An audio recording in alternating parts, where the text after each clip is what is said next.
Ako huy, magsasalita rito, pasimple lang. Issue ho nitong si Bong Nebriha at saka itong si Colonel Busita. Itong kanilang bangayan, Bong Nebriha ay ang sinasabi niya, pinatutupad niya lang yung batas na ang batas na yan ay galing sa LTO, pagbibigay ho ng sinasabing ticket doon sa nakachinelas na hindi naman na nakaangkas lang. Nagalit ho rito si Busita at lumusob doon sa lugar. At pagkatapos, pinagsabihan yung enforcer. Ang tanaw ho rito ni Bong Nebriha ay pangingialam. Sabi niya, retired ka na, ba't ka nakikialam at nasalba mo? Para mo naman ngayon, tinuturuan yung mga nasa MMDA. Ako ho rito, kung tatignan, tama ho si Nebriha. At hindi ko naman sinasabing mali si Busita.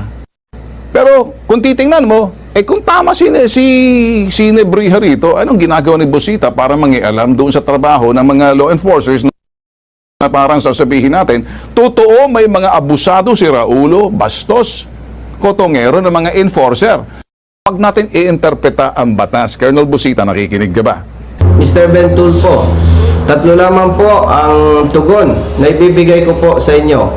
Una, mangyari po na alamin ninyo ang tunay na pangyayari, ang tunay na usapin dito, at basahin po ninyo ang naaprobahang LTO Administrative Order ng LTO number ASS-2008-015. Base po sa iyong mga atake, naniniwala po ako na hindi ka nag-imbestiga at hindi ka nagbasa. Kung sinasabi po ni Colonel Nebriha na tama ang kanilang ginagawang pagpapatupad at alinsunod po ito sa nabanggit na administrative order, kapareho po nito.